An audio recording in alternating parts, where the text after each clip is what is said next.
Hi, and after yet another long hiatus, welcome to Strategy Stuff. This is the fourth entry in The Strategy of Protest and Revolution, where we'll look at how revolutionary and protest movements achieve success. In particular, we'll focus on the following questions. How do activists turn public discontent into a coordinated movement? What do successful movements do to achieve their goals? And how have successful strategies changed over time? In this entry, we'll be looking at the Russian Bolshevik Revolution from March to November 1917. It's a long entry, so I've split it into two parts, each being its own video. This first part will focus on Lenin's social movement strategy, or how Lenin planned to bring socialism to Czarist Russia. Russia went through two revolutions in 1917. First, the February Revolution overthrew Tsarist autocracy for a liberal provisional government. Then, the October Revolution overthrew the provisional government for a socialist regime that would later become the Soviet Union. Between these two revolutions, the Bolsheviks, led by Lenin, went from being a small group to one that could take over Russia's capital of Petrograd. How did Lenin pull this off? Let's first review what social movements are about. A social movement harnesses the collective power of ordinary people to impose change upon society. In this, it is resisted by an establishment that represents existing interests, and can use the powers of the state, particularly those related to coercion and violence, to maintain said interests. Against this, movements do two things. First, they raise issues that encourage the public to participate in the movement. Second, they create organizations that turn this participation into power, physical, political, and more. Power is what a movement uses to achieve change, either by getting the establishment to negotiate or by overpowering it entirely in a revolution. On the surface, Russia in 1917 was fertile ground for a socialist movement based around the interests of the lower classes. Decades of minimal socio-economic reform had created huge resentments amongst the poor. Rural peasants were crushed by unrepayable debt, while urban workers slaved in miserable and humiliating conditions. On top of this, Russia's participation in World War I had ended German imports and disrupted civilian logistics, resulting in soaring inflation, collapsing living conditions, and an explosion in political discontent. Despite this, serious obstacles still stood in the way of socialist success. The first obstacle to socialist success was establishment state power, especially the Russian secret police with its extensive monitoring and infiltration capabilities. The Bolsheviks developed several responses to state suppression, as we'll see later, but this was ultimately not enough, and by 1917, the movement had been neutralized throughout Russia. Still, evading state power was seen mainly as a matter of practical execution, and it therefore took a back seat to the task of formulating an actual movement strategy. Which brings us to the second and far more fundamental obstacle, socialism's unpopularity in 1917 Russia. While many Russians were sick of the Tsarist establishment, that didn't mean that they saw socialism as the solution. In fact, to use our template for social movements, many socialists themselves believed that their socialist issue would only attract minuscule participation in 1917 Russia, making it impossible to achieve success there. Briefly and extremely generally, the socialist issue was derived from the socio-economic theories of Karl Marx. It claimed that society had a major problem, the proletariat, meaning people who could only survive through wage work, which under classical Marxism meant urban factory workers, was being exploited by the capitalist bourgeoisie, who controlled the wage-paying means of production, like factories, and used this control to force the proletariat to work for less than fair wages. To socialists, exploitation was responsible for the worker misery and humiliation that was commonplace at the time. To end exploitation, the socialist issue proposed the following solution. A socialist movement would take over the state and use its powers to establish proletarian control over the means of production. Socialists argued that this would lead to properly rewarded work, which would let the proletariat fully contribute to society, and eventually result in a communist utopia of technological super-progress, material abundance, and individual self-realization. So why was this socialist issue unpopular in 1917 Russia? Firstly and straightforwardly, issues that attract the public need to be relevant to their concerns, and the socialist issue wasn't that. Classical Marxism focused on the exploitation of the urban factory worker, who in 1917 Russia made up only 2% of the population. It had little to say to the rural peasant majority and drove away all but the most idealistic bourgeoisie. What's more, socialists believed that their issue, as of 1917, wouldn't even attract that 2% of the proletariat. This was because socialism had, and has, a real difficulty demonstrating its relevance to the lower classes, especially against competing narratives. Why should workers blame capitalist exploitation for unfair wages, instead of immigration or automation? Why is a better life only possible through seizing the means of production, instead of, say, voting for bread and circuses? There are many ways to interpret this difficulty. Crucially for socialists, they did so by developing the concept of class consciousness. The practical effect of this idea is that workers can't immediately embrace socialism, because they start off with low consciousness and therefore have a naive view of capitalism. For example, they believe that their misery comes from a bad boss, and simply replacing him will solve everything. But as workers experience repeated boss changes without improvement, they will start to appreciate that the problem goes beyond any one bad boss, and instead involves a system that keeps putting bad bosses in charge. This eventually leads to high consciousness workers who understand that their misery does not come from any one bad boss, but from a system that rewards bad bosses with wealth. Only now will they find the appeal of the socialist issue and its proposed solution. So to get a large socialist movement, there must first be a high consciousness proletariat. But as seen above, for a proletariat to become high consciousness, it must first be subject to extensive capitalist exploitation. As such, classical Marxism argued that socialist movements would only develop after a certain stage of socio-economic development, namely when society becomes dominated by the capitalist bourgeoisie and its political ideology, liberalism. By 1917, most socialists agreed that developed Europe, especially Germany, was liberal and capitalist enough to have large and viable movements. By contrast, despite rapid industrialization, Russia was seen as non-capitalist and illiberal, so most socialists assumed that its proletariat would be too proportionally small and low consciousness to participate effectively in socialism. This meant that any movement there would be minuscule, and therefore powerless against the Tsarist establishment. Classical Marxism had no answer for this, except to wait for socio-economic development. In this way, the ideology actually has no place for a strategy of protest and revolution. In the words of Engels, revolutions are not made deliberately and arbitrarily, but are the necessary consequence of circumstances. Classical Marxism saw no hope for socialism in 1917 Russia, but of course, that didn't stop activists from trying.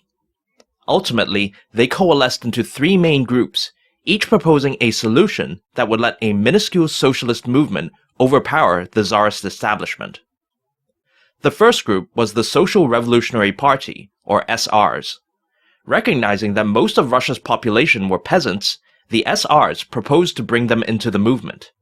As such, they redefined proletariat to include peasants alongside urban factory workers. This went against classical Marxism, partly because many peasants owned a means of production in the form of land, and partly because peasants were seen as stubbornly low consciousness. Even less Marxist was how the SRs sealed this political coalition, by promising to redistribute aristocratic and even state land to the peasants. Nevertheless, peasant support gave the SRs the largest following out of the three, not just in the countryside, but also in industrial cities with large migrant populations. The second group was the Menshevik faction of the Russian Social Democratic Labor Party. They largely followed classical Marxism, both in focusing on the urban factory worker and in the assessment that said workers were still low consciousness. Their solution was, therefore, to raise consciousness by promoting Russia's socio-economic development, which meant letting the capitalist bourgeoisie further exploit the proletariat. Nevertheless, this meant that the Mensheviks would team up with well-funded bourgeois movements who also wanted to overpower the Czarist establishment, albeit for liberal rather than socialist change. By riding on their coattails, the Mensheviks hoped to acquire goodwill or even power, which they could then use to achieve some socialism within Russia. Then, there was the Bolshevik faction of the Russian Social Democratic Labor Party, the group headed by Lenin. Like the Mensheviks, the Bolsheviks also focused on the urban factory worker and their current low consciousness. But unlike them, and contrary to classical Marxism, the Bolsheviks did not believe that socio-economic development was the only way to raise consciousness. Instead, Lenin argued that, rather than waiting for workers to become disillusioned with capitalism, a movement could artificially and prematurely raise their consciousness. If done right, that meant workers would become high consciousness without first needing liberal regimes or mass industrialization. In other words, a socialist revolution could happen in Czarist Russia right now.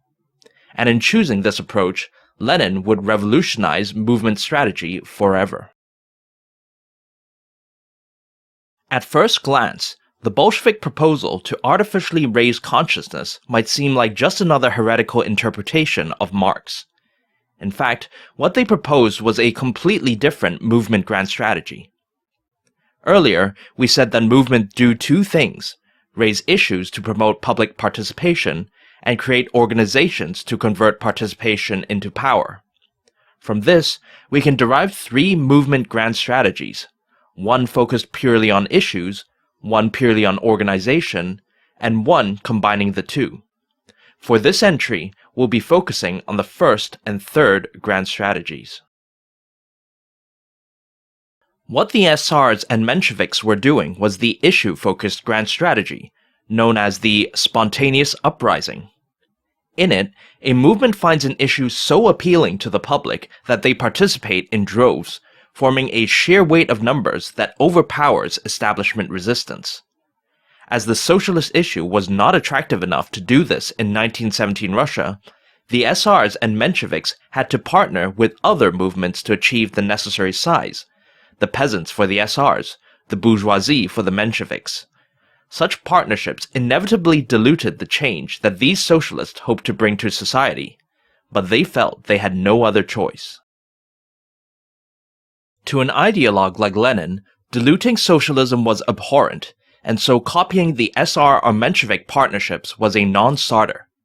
But that meant that the Bolsheviks needed an alternative pathway towards movement success. After all, the only way a spontaneous uprising can win is through sheer size, because the typical participant will not sacrifice very much for a cause, and therefore will not generate much power. Large numbers can still multiply this into something establishment-threatening, but Lenin was now rejecting this because of ideological purity. So what was his solution? Lenin's solution began with the profound industrial age insight that a movement didn't have to accept everything within its environment as fixed. Like everything in strategy, environmental factors will always limit a movement's potential. For example, the public will only find certain issues relevant, and participants will only generate so much power. The small proletariat and their lack of consciousness were, of course, major environmental constraints on socialism in 1917 Russia.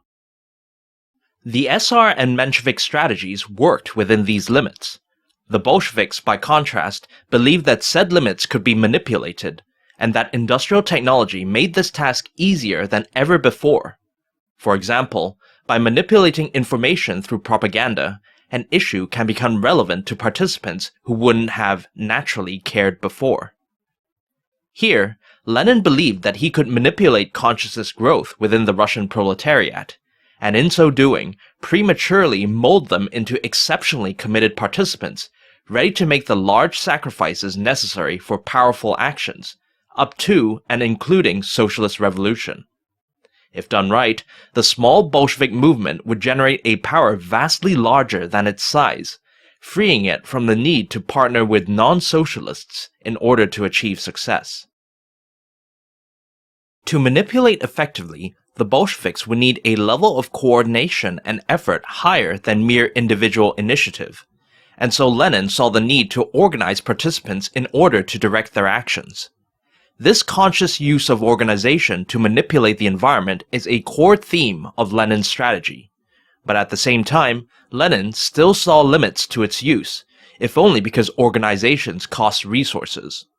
Lenin wasn't out to manipulate everything, just the consciousness of the proletariat, who were at least considered latent followers of the socialist issue.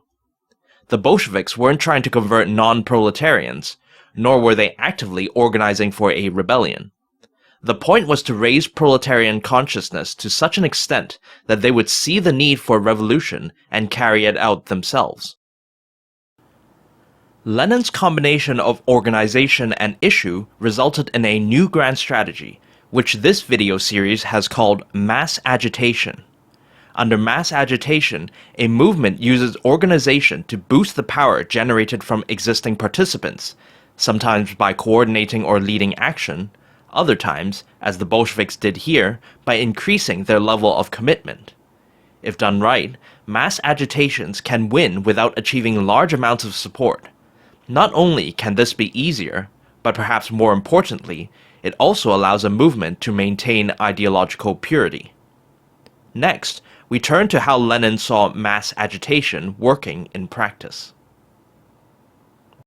Under a grand strategy of mass agitation, Lenin theorized that his Bolshevik movement could grow in power by using organized manipulation to artificially raise proletarian consciousness. Now, it was time to apply theory to reality. In considering how to raise consciousness, Lenin could have drawn from a homemade tradition, modern political terrorism. In the 1870s, a few Russian proto-socialists saw peasant revolution as the way to achieve utopia, and like their socialist descendants, were frustrated at the peasants' lack of interest.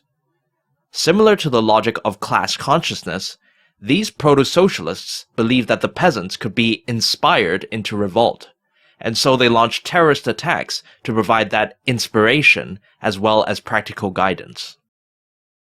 Lenin was not impressed by the results. Despite some significant successes, including the assassination of a czar, the peasant revolution never materialized. That was enough for many Bolsheviks to doubt the usefulness of terrorism. But even if it had generated consciousness growth, a movement would still have had to conduct a sustained campaign in order to inspire the peasants up to revolution.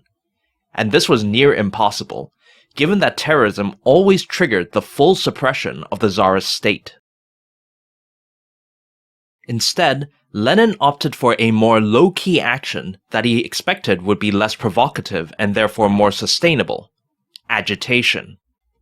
In a way, agitation is not very different from that social movement cliché, raising awareness, but with the big caveat that under socialism, aware and conscious workers inevitably revolt against the establishment.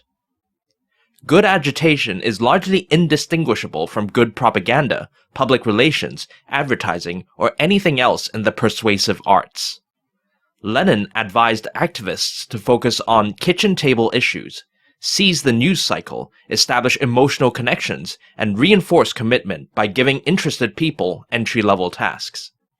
The Bolsheviks also politicized identities by linking them to socialism, notably by asserting that women and colonized peoples were also victims of exploitation.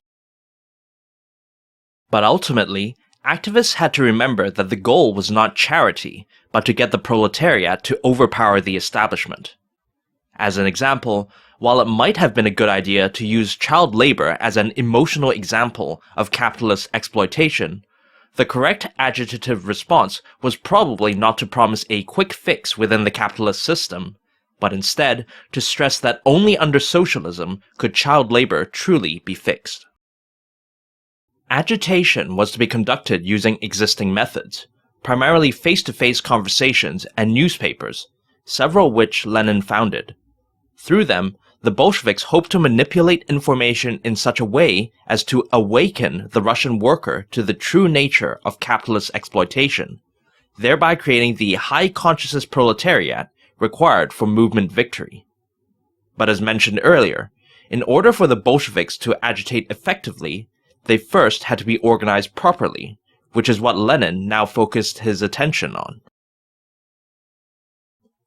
In order to get the proletariat to join the Bolshevik movement, Lenin proposed using agitation to raise their consciousness, and in order to agitate effectively, Lenin proposed to do it in an organized manner, with specific structures guiding and coordinating the actions of individual participants. This was the genesis for one of Lenin's more famous creations, the Vanguard Party. Despite the above logic, Lenin did not prioritize action effectiveness when considering the structure of his Vanguard organization. This made sense from his perspective. Since socialism was inevitable, a movement that agitated poorly would merely delay things. Lenin's real fear was that his movement would deviate from his own uncompromising interpretation of Marx, resulting in a socialism that was quote-unquote corrupted by liberal capitalism. Lenin's fear was not an idle one. Ever since their appearance, socialist movements have been tempted to politically compromise with liberal capitalism in return for material benefits. The British Labour Party was furthest along in this regard, but to Lenin, the worst betrayal came from Europe's leading socialist movement, which was Germany's Social Democratic Party, or SPD.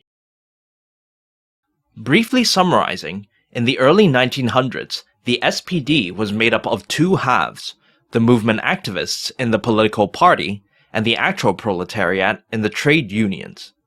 At first, the party claimed to speak for both when it rejected Bismarck's attempt to subvert socialism with his own welfare policy. The party's position angered the trade unions, who stood to benefit from welfare. Eventually, the unions demanded leadership over the SPD, claiming that they were the true voice of the proletariat. Unable to resist this logic, the activists caved, and immediately the union-led SPD began to compromise with the German establishment, not only renouncing revolution and strike action, but also supporting establishment nationalism and colonialism. This culminated in World War I, with the SPD voting to support what Lenin saw as a capitalist war. To Lenin, the SPD's failure revealed the tendency of both proletariat and party to deviate towards liberal capitalism. Famously, he chastised the proletariat as having, at best, a trade union consciousness, which meant that they would always compromise with liberal capitalism in return for material benefits. Party members, on the other hand, were vulnerable to being seduced by liberal political logic, whether through the promise of incremental reforms under capitalism, or, like in the SPD's case, through calls to accept the democratic will of a heretical proletariat. Lenin organized his vanguard to prevent these two tendencies from perverting his vision, and the result has determined the structure of Leninist parties to this day. First, Lenin split the socialist movement into two tiers, the mass movement, consisting of the regular proletariat, and the Vanguard Party, consisting of movement activists. This is sometimes seen as a defense against suppression, where the mass movement would provide support openly yet anonymously, while the vanguard would do the specialized and risky work of agitation. But the main reason was to keep decision-making out of the proletariat and within a small activist elite that could be better vetted for ideological purity. And Lenin intended to vet these activists thoroughly by demanding that they become full-time professional revolutionaries solely dedicated to the socialist movement. Again, there were security reasons for this. Professionals could perform tasks more efficiently and were better prepared for state suppression. but the main reason was that full-time activists would live their whole lives within the Vanguard and would therefore be fully immersed within the socialist bubble, with little outside contact to challenge their worldview. Of course, even the most professional activists could lose faith, so Lenin developed a structural safeguard against them, what would often ironically be known as democratic centralism. Democratic centralism is a top-down hierarchy where the lower entities must follow the decisions of the higher leadership. Technically, the latter are held in check by the former through regular elections, but in practice, the higher leadership can override this by deciding who can join the lower entities. In any case, Lenin was not interested in checking power, but in checking ideology. With this circular arrangement, he hoped to perpetuate his vision by placing like-minded people in the lower entities, who in turn would do the same when picking Lenin's successors. Lastly, even before 1917, critics predicted that all these structures would turn Lenin's Vanguard Party into a self-contained nomenklatura class, utterly divorced from the proletariat it claimed to represent. Lenin's answer to this was simple: make the Vanguard the only organization allowed to represent the proletariat. Vanguards must not tolerate any parallel organization, no matter how friendly or aligned. They must either assume firm control over the latter, or, failing that, undermine their credibility or even existence. Lenin's main targets here were the trade unions that had led the SPD astray, but the same logic applied to rival movements, leaders, and in the extreme, most forms of societal organization. So in a sense, this simple answer would serve to justify the entire system of communist totalitarianism. In summary, Lenin didn't organize his vanguard for agitation efficiency, but instead to perpetuate his version of Marxism. His emphasis on ideological vetting and rejecting outside influence inevitably came at some cost to his vanguard's ability to act properly, but its success can be seen in the fact that Marxism-Leninism continues to be a dominant strand within socialism, which is an infamously fractious ideology to this day. The major problem facing Russian socialism in 1917 was its small and uncommitted proletariat, which made it impossible for a socialist movement to overpower the Czarist establishment by itself. Lenin ramped up the difficulty by ruling out the obvious solution, which was to partner with non-socialists. Instead, he created a vanguard that would use organized action to manipulate the informational environment, which he hoped would agitate the proletariat into revolution. Throughout it all, Lenin's priority remained on keeping ideological purity, even at the cost of action efficiency. This general thinking would serve Lenin and his Bolsheviks well, as they sought power within revolutionary Russia. Despite the topic of this video, one of my intentions in discussing Lenin's strategy is to divorce his logic, and especially his insights on organization, from the ideology of socialism and its subset, communism. It would be wrong to assume that all this can only happen on the left. Certain nativists and Islamists also yearn for a consciousness awakening amongst the masses, while it's been noted that Lenin's vanguard ironically resembles religious and especially Christian organization, unsurprising given the aversion both groups have to ideological heresy. It would also be wrong to assume Lenin's strategic logic became obsolete with the fall of Soviet communism. In fact, they might have become more relevant than ever before. Behind all this talk about agitation, vanguardism, and the like is the fundamental insight that industrial age technology allows humans to manipulate the environment, and each other, with reasonable ease and accuracy. Such technology has only advanced since 1917 and is unlikely to ever be forgotten. In such an environment, the public's ability to do rational cost-benefit analysis will constantly be warped by establishment or third-party manipulation, which means that for social movements, the only pathway to success might be to manipulate back and better. Needless to say, this Orwellian development will have major ramifications for modern politics and even society in general. But as of 1917, all this was a distant dream as far as Lenin was concerned. For all his movement strategy, the fact remained that the Bolshevik movement still hadn't amassed the power needed to overpower the Tsarist state.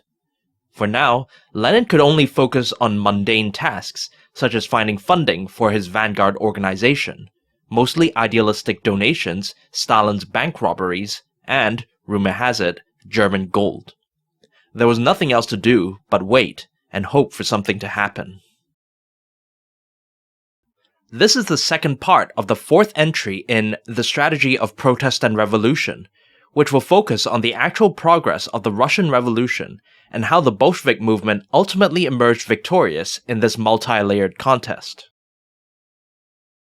First, let's quickly recap how Lenin and his Bolshevik movement planned to impose socialist change upon 1917 Russia. The problem they faced was that their support base of the proletariat, defined mainly as urban factory workers, was too small and uncommitted to overpower the Tsarist establishment. Unlike other socialist factions, who sought to amass a weight of numbers by partnering with large, non-socialist factions, Lenin's solution was to create a vanguard party that would agitate the proletariat to make exceptional sacrifices and generate great power for the cause, including revolution. Lenin also organized his vanguard to keep to his version of socialism, no matter the broader political environment. With this strategy, Lenin hoped to obtain power without involving anybody outside the proletariat, thereby ensuring that the result was quote-unquote real socialism. This meant that in 1917, the Bolsheviks would be making the attempt with, at best, about 2% of the population.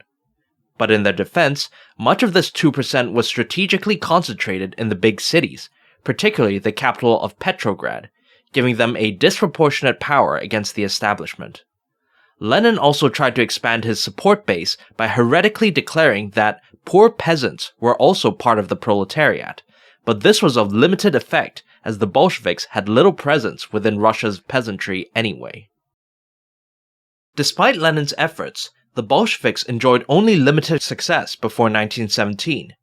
Granted, they had a reputation of being a fringe but well-organized movement, and had played a substantial role in previous anti-Tsarist unrest.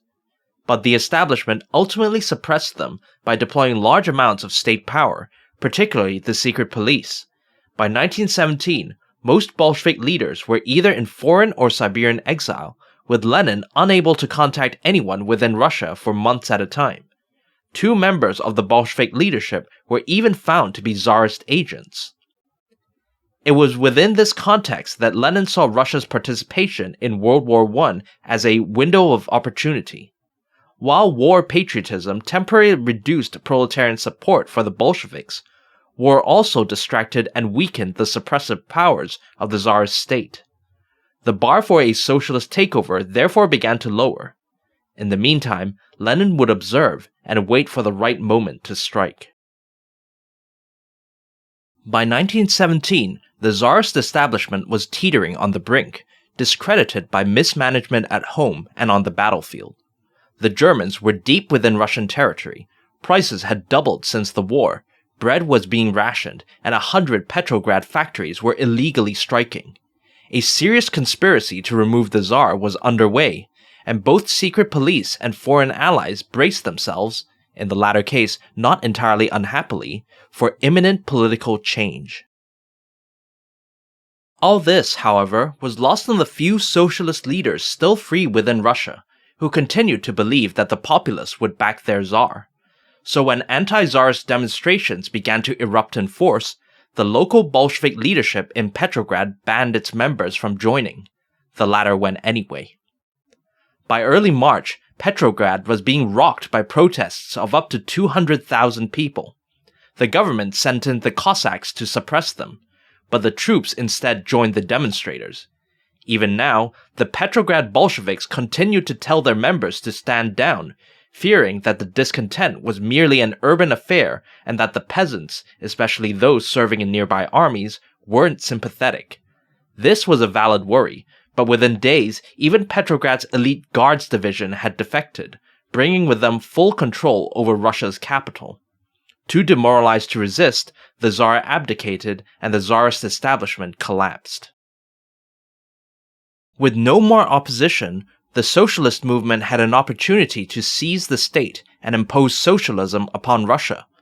A few Bolsheviks did go down this route, proposing what would be known as the Petrograd Soviet, or PS, as the prelude to a full Russian government.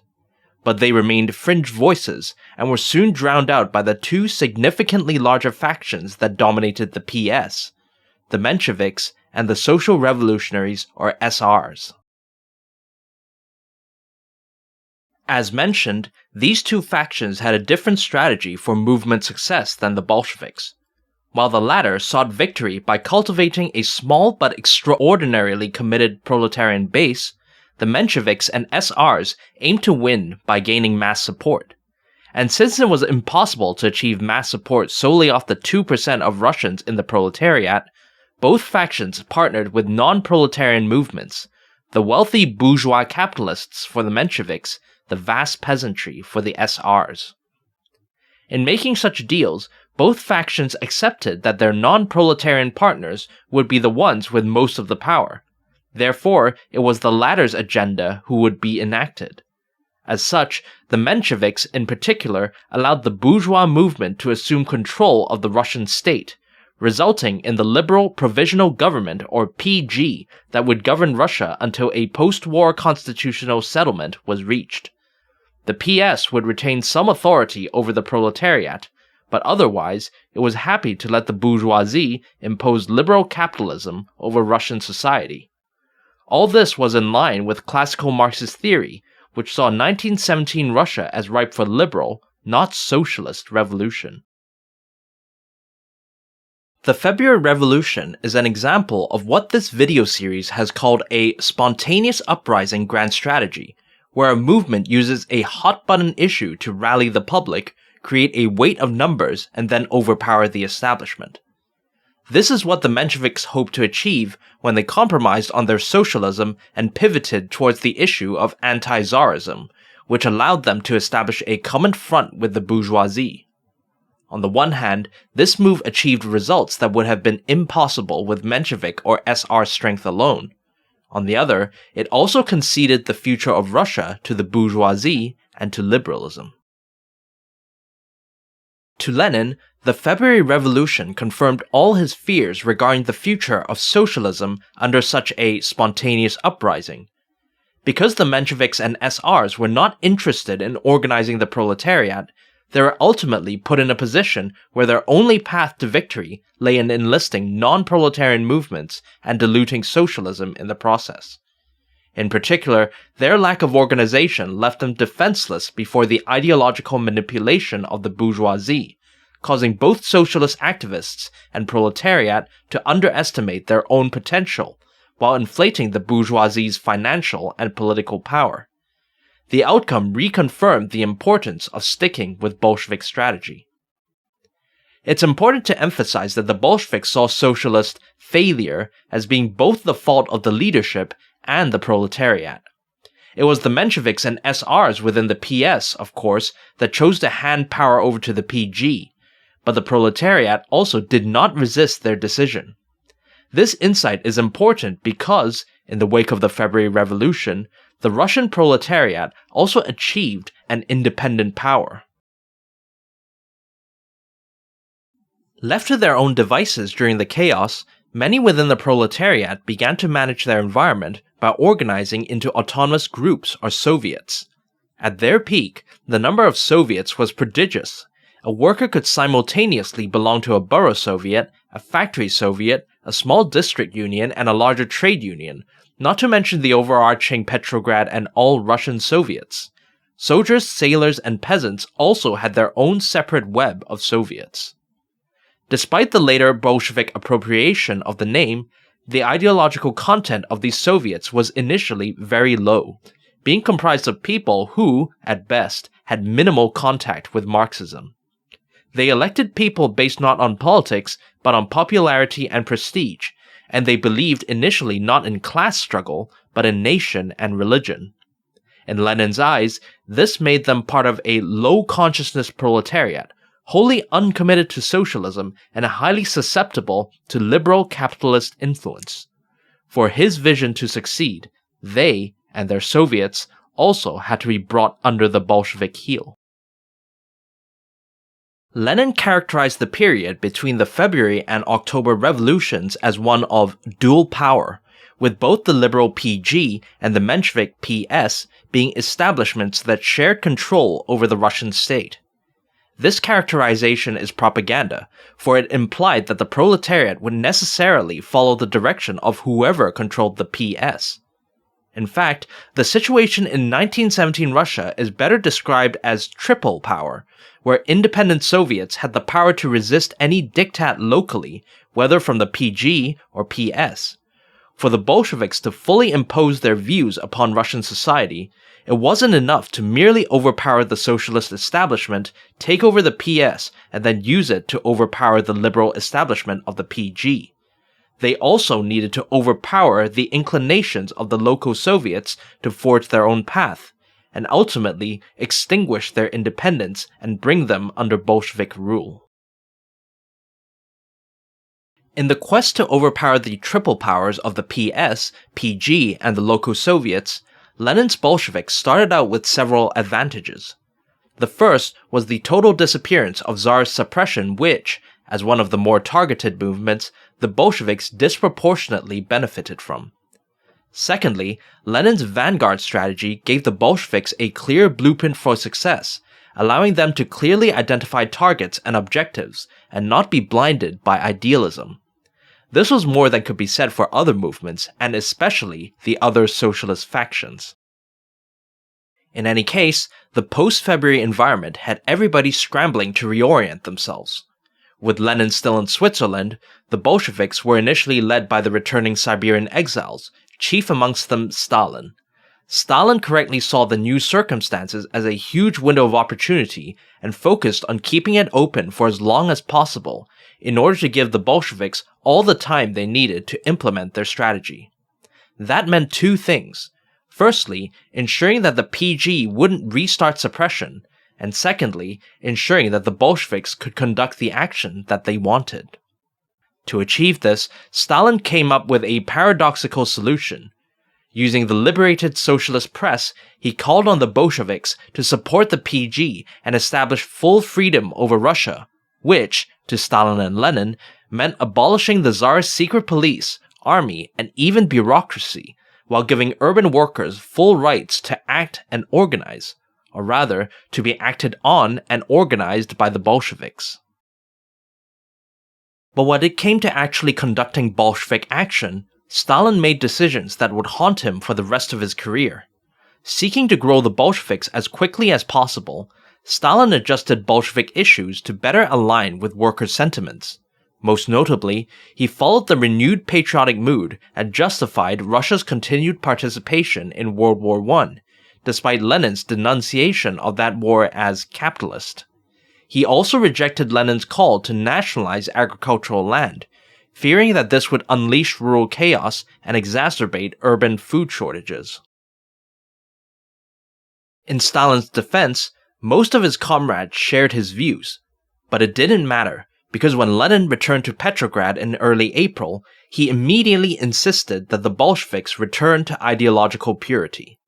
In his famous April Theses, Lenin denounced all compromises on his visions as deviations towards liberal capitalism. Bolshevik issues would remain the same no matter the broader political environment. The party would wholly denounce the war and advocate for the nationalization of rural land. Most importantly, it would continue to oppose the liberal PG and the Menshevik and SR establishment of the PS, seeking to overpower all of them and establish a pure socialist state. And finally, Lenin also made a small change, one that he had planned for ever since European socialists, to his anger, voted for World War I. He would rename the Bolsheviks into the Russian Communist Party. Lenin's proposals horrified his comrades, who feared correctly that such declarations would mark the Bolsheviks out as unpatriotic, divisive, anarchistic, and dangerous, inviting proletarian rejection and PG suppression.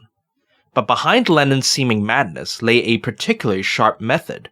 Remember that the core idea of his strategy was that the public should be manipulated to adopt Bolshevik issues, rather than the other way round.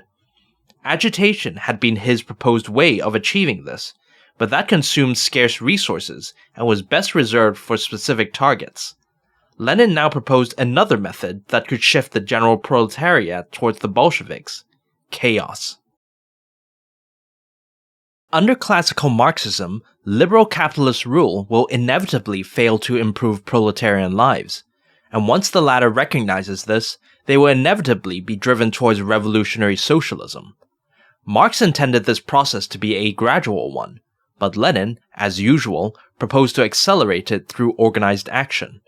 If the Bolsheviks could undermine liberal capitalist government and make it fail, then the proletariat would not only reject bourgeois rule, but also the socialist leadership of the bourgeois-leaning Mensheviks and SRs.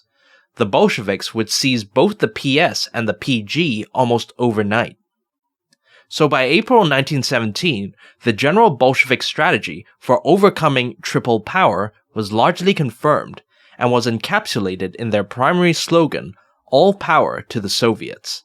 Under it, the Bolsheviks would seek to control, or at least ally with the local Soviets, and use their power to overpower the establishments of first the socialist PS and then the liberal PG. To this end, "All power to the Soviets" was a very attractive slogan for the Bolsheviks to use when actively agitating, selling, or introducing their movement to the urban workers. But its more important effect was a passive one. By declaring "all power to the Soviets," the Bolsheviks demanded that local Soviets be the final deciders of all policy, making it impossible for the PS and PG to exert any control on a local level. In fact, the Bolsheviks even established Soviets that took responsibility away from the PS itself. Even the independent Soviets themselves were not immune from attack. The Bolsheviks pushed for them to accurately reflect proletarian will, which meant that the latter were constantly subject to elections and votes of confidence. The result was chaos. With power devolved to the local Soviets, the governing capacity of the PG and PS disappeared, but their perceived responsibility over events did not. As it turned out, the local Soviets also proved unable to govern, hamstrung by constant elections and overlapping jurisdictions. Even in the Russian military, where each division or ship had its own Soviet that technically followed an army or fleet Soviet, which in turn had an uneasy relationship with the officer hierarchy, functionality was only maintained through ad hoc agreements and a trust that eroded as time went on. The situation in the factories and farms was even more unworkable, and in many cases, production simply stopped. Contrary to initial expectations, Russia after the February Revolution slid further into defeat and hardship, and as workers grew even hungrier and angrier, the once extreme ideology of the Bolsheviks must have seemed more and more like the real solution.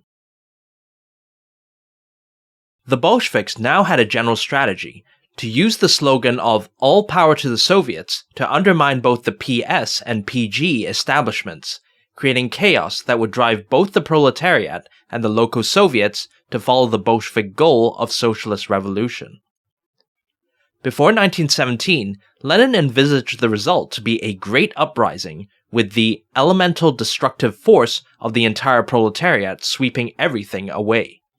When it came to the actual event, however, Lenin focused on a few groups within the proletariat whom he believed were more useful for revolution. Part of this was common sense. Soldiers, for example, could contribute significant military power, and part of this reflected the limited Bolshevik reach. Throughout this period, their presence within the countryside remained limited, and they found it difficult to do anything there.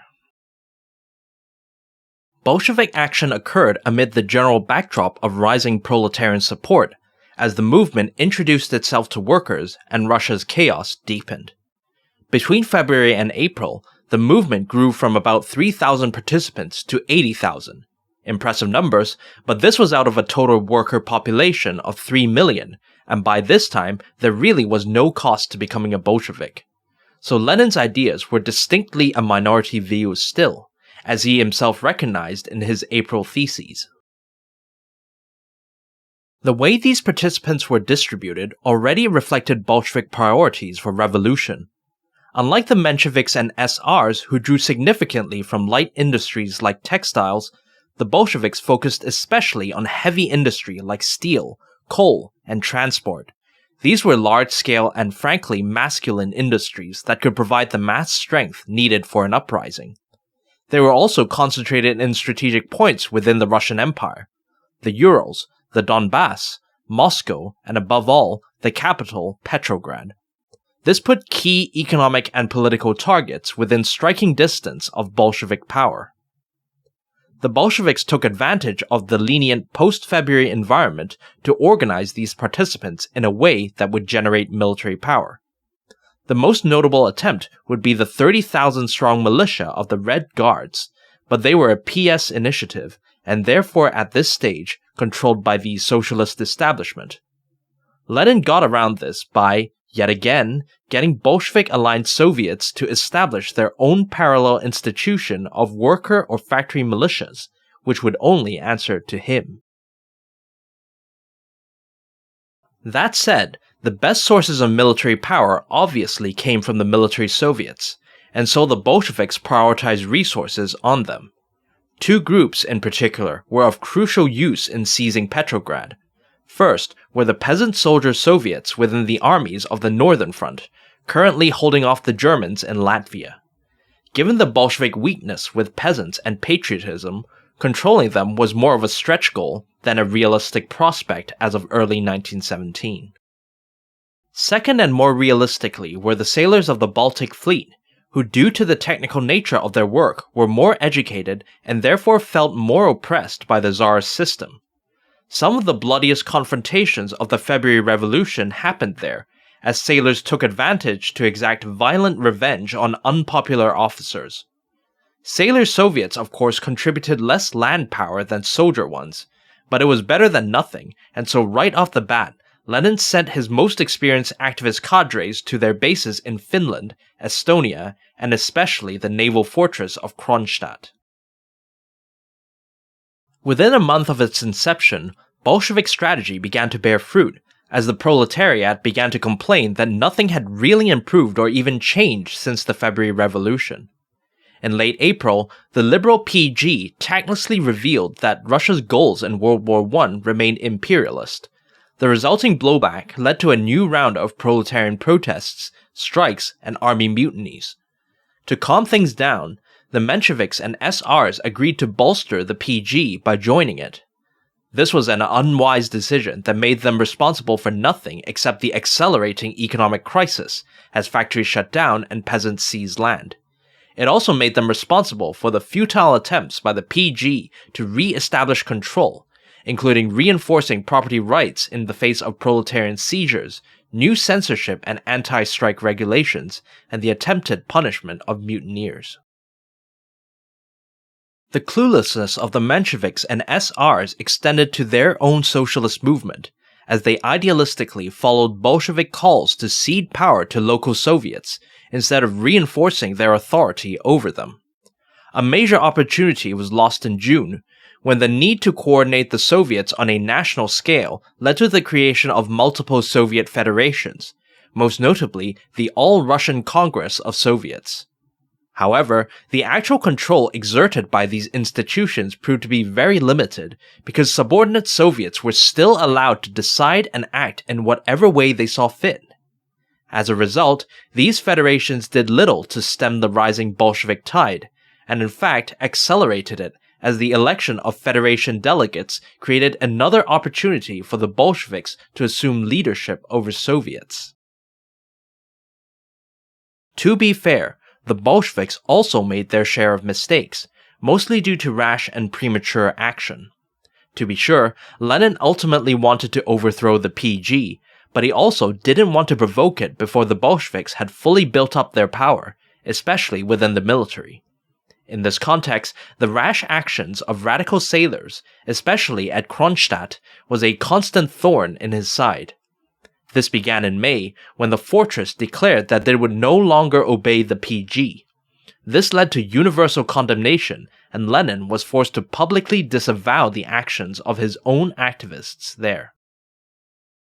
More seriously, mass protests against the PG broke out in July, and once again Kronstadt rushed to join the demonstrations, calling for the Congress of Soviets to depose the PG in the process. This time, Lenin failed to stop their action, and the result was a predictable setback. The protests turned violent during the so-called July Days, and both the PG and PS used that as a pretext to crack down on the Bolsheviks, claiming that the latter were being paid by Germany. As with most of the PG's actions, this move was ineffective, as Lenin and his comrades simply moved to places beyond government control like Kronstadt and Finland, but their activity within Russia proper was certainly curtailed. If the July Days represented a partial establishment victory, then whatever gains it made were utterly reversed in mid-September, during Kornilov's march on Petrograd. Kornilov was the commander-in-chief of the Russian army, and it's not clear whether his march was meant to help the PG consolidate control over the capital, or whether he intended a full counter-revolution. In any case, both the PG and the moderate socialist establishments reacted in the worst way possible, with the liberals of the PG resigning as if in league with Kornilov, while the latter initially tried to play down the danger. The proletariat was unconvinced. Mobilizing the Red Guards, they harassed, blocked, and encouraged the defection of Kornilov's army. Kornilov ultimately could not proceed, and his march failed. To the remaining unradicalized proletariat, the Kornilov affair fully discredited the liberal establishment of the PG and the socialist establishment of the Mensheviks and SRs. This led to a veritable wave in favor of the Bolsheviks. By late September, their movement had tripled to 240,000 participants, bringing with them control over a majority of the Workers' Soviets and also the PS, now led by Trotsky. Critically, the military Soviets also began to turn Bolshevik. The Estonian and Finnish naval bases now joined Kronstadt, with the armies of the Northern Front not far behind. The Bolsheviks now had everything needed for revolution. All that was left was to pull the trigger. Having agitated the proletariat into a revolutionary mood, the Bolsheviks by late September had successfully sidelined the Mensheviks and SRs and were now in control of a huge swathe of industrial territory, anchored by Moscow and especially Petrograd. This was not the whole of Russia, but it was its political and economic heart, and that was good enough for Lenin to launch his ultimate bid for victory. By contrast, the liberal and moderate socialist establishment of the PG was broken and demoralized, with its final attempts to avert disaster, such as its sudden acceptance of land reform or its attempt to flee Petrograd from Moscow, only serving to further anger the proletariat and accelerate its demise. In mid-October, Lenin returned to Petrograd and immediately called for all the Soviets, who by this time largely followed Bolshevik leadership, to prepare for socialist revolution. In truth, Lenin had wanted to act almost immediately after the PS flipped. He was even willing to drop his act of all power to the Soviets and cynically replace it with his real intention, dictatorship of the proletariat and the poorer peasantry. Opposing this was the counter-proposal of a few moderate Bolsheviks, who argued, rather idealistically, that with the proletariat and their Soviets now on board, armed revolution was no longer necessary and the movement could win legally by calling and winning the constitutional referendum that the PG had promised way back in the February Revolution. Ultimately, it fell to Trotsky to devise a compromise that would both preserve the fiction of proletarian initiative while guaranteeing that the Bolsheviks seized power. Under the slogan of "All Power to the Soviets," the Bolsheviks would convene another round of the All-Russian Congress of Soviets, and use that as a pretext to seize Petrograd once and for all. The resulting moves were unmistakable yet unstoppable. In early November, military revolutionary committees sprung up across Bolshevik-controlled Russia. mobilizing the proletariat to block hostile forces from interfering with the revolution. The Petrograd Military Revolutionary Committee, in particular, sent out commissars to command the military Soviets, formally wresting control away from the PG. Then, it was a simple matter of moving the Red Guards, soldiers, and sailors into strategic points across Petrograd and ejecting the PG remnants. The October Revolution proceeded so smoothly that many participants, at least in Petrograd, didn't even know that they were in one. The Bolsheviks had now successfully seized power, albeit with the willing participation of the Soviets. The Second All-Russian Congress of Soviets, which opened the next day, adopted Lenin's agenda for change: an immediate armistice with Germany, the immediate nationalization of all land, and eventually worker control over the factory economy. Of course, Lenin's writ only went as far as Bolshevik-controlled territory. In time, a few other cities and military formations were added to this, while anti-Bolshevik forces coalesced into the White Movement and various peoples sought independence. The Russian Civil War had begun. As the above narrative hopefully showed, the way the Bolshevik movement overpowered the socialist establishment of the PS and the liberal establishment of the PG did not entirely conform to Lenin's initial strategy for socialist revolution. Instead of slowly agitating the proletariat into anti-Czarist revolution, the Bolsheviks stoked chaos to drive the proletariat into an anti-PG revolution. Despite this, the latter still manipulated the public to adopt the movement's agenda, and so was entirely consistent with Lenin's strategic thinking. With the victory of the October Revolution, the Bolsheviks were now in power. Now, it was Lenin's turn to worry about whether some future movement could use his own strategy against the Bolshevik state. Indeed, opposition to Lenin's rule began almost immediately. Apart from the military opposition of the Whites, the bourgeoisie in Petrograd also began striking against the new government, and in this, they were also joined by the Mensheviks and anti-Bolshevik SRs. Lenin's response to these challenges shed some light on how his own strategy could be countered. Firstly and unsurprisingly, there was the use of state power, institutional violence in the form of press censorship and party bans, and physical violence in the form of the notorious Cheka and the Red Terror. Any movement can be suppressed with enough state power, but such action comes at a cost to state resources, attractiveness, and potential, as the trajectory of the Soviet Union demonstrated. Secondly, and more innovatively, Lenin also sought to neutralize any challenge to the Bolsheviks by monopolizing all forms of political, and later, societal organization. As seen in the previous part, this solution had been conceived long before 1917, as Lenin learned from the failure of the German socialists to preserve their leadership in the face of a heretical proletarian majority. By controlling every organization that could serve as a proletarian voice, the Bolsheviks not only deprived challengers of an entire social movement dimension, but could also use said organizations to further their manipulation of the proletariat and solidify establishment rule.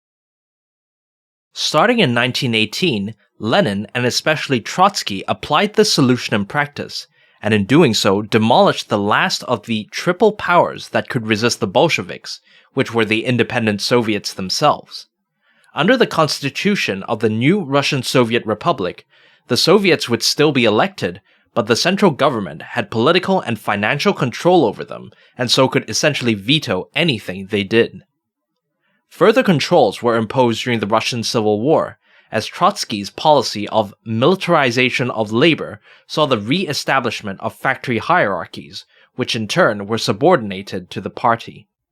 Managers were reinstalled into leadership positions, factory committees now surveilled rather than represented workers, and unions devolved into avenues of party propaganda. No alternatives were allowed. Trotsky justified this by stating that the proletarian state alone was all that was needed to advance proletarian interests. At points, even Lenin thought that Trotsky had gone too far in suppressing opposition, but the latter's severity might have made the difference in early 1921, when the end of the Russian Civil War triggered a new wave of unrest in Petrograd. calling not for liberalization, but a mere relaxation of Trotsky's policies and an end to the centralized control of Soviets, the nascent movement involves similar groups as 1917, hungry workers, idealistic socialists, and the radical sailors of Kronstadt. The ultimate result, however, was very far from 1917. On the one hand, the movement idealistically refused to agitate the masses. On the other, the Bolsheviks maintained control of key organizations, most of all, the Petrograd Soviet. With them, they managed to manipulate the masses into accepting minor concessions, paint the holdouts as counter-revolutionaries, and keep most of the military on their side. This all culminated in a successful military assault against Kronstadt itself, which finally ended a period of political turmoil that had begun with the February Revolution of 1917. Unsurprisingly, given his role in conceptualizing the entire thing, Lenin during the October Revolution proved to be a master at the social movement grand strategy of mass agitation, whose key defining feature is the manipulation of the public in order to have them identify with and work towards the goals of the social movement. On the one hand, Lenin's faith in his own ideology and strategy allowed him to hold the line when everybody else wavered. On the other hand, he was also flexible enough to update his tactical and operational strategy in light of actual circumstances, most notably when deploying a strategy of chaos against the PG. The result was a seminal victory that would theoretically inspire socialists across the world. I say theoretically because despite Lenin's success, few subsequent socialist revolutions actually followed the template set in 1917. Part of this was because establishments became more sensitive and even murderous when it came to socialist agitation. Part of this was because the later Soviet Union preferred controllable over effective movements. But part of it might also be because the communists played down the role of manipulation in Lenin's strategy. After all, the rationale behind it hardly flattered either Marxism, the proletariat, or the party. But without the narrative of manipulation, communist activists were left with only dramatic scenes like the storming of the Winter Palace, giving the impression that only establishment failure and stirring rhetoric were needed for the masses to rise up and impose communism. This has rarely been true, even during times of political crisis, because alternative societal institutions can and will divert the proletariat away from quote-unquote pure socialism. Success requires their neutralization, but the work is long and cynical and probably not what an activist signs up for. Lenin's strategy was originally conceived in reaction to the heretical turn of German socialism in the 1900s. Now, 2 years after 1917, German socialism would fail Lenin again, this time by going in the opposite direction. In the chaotic aftermath of the Kaiser's fall, radical German socialists, most notably the Spartacists, tried to seize Berlin, overthrow the moderate socialist government, and install a Soviet-like republic.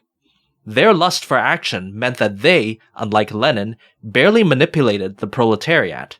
As a result, the masses rallied behind the moderate socialists, who in turn allied with the military and successfully suppressed the uprising. Germany therefore did not join the socialist world, dashing Lenin's hopes of using German capital to construct the Soviet state and put communism on a firmer footing.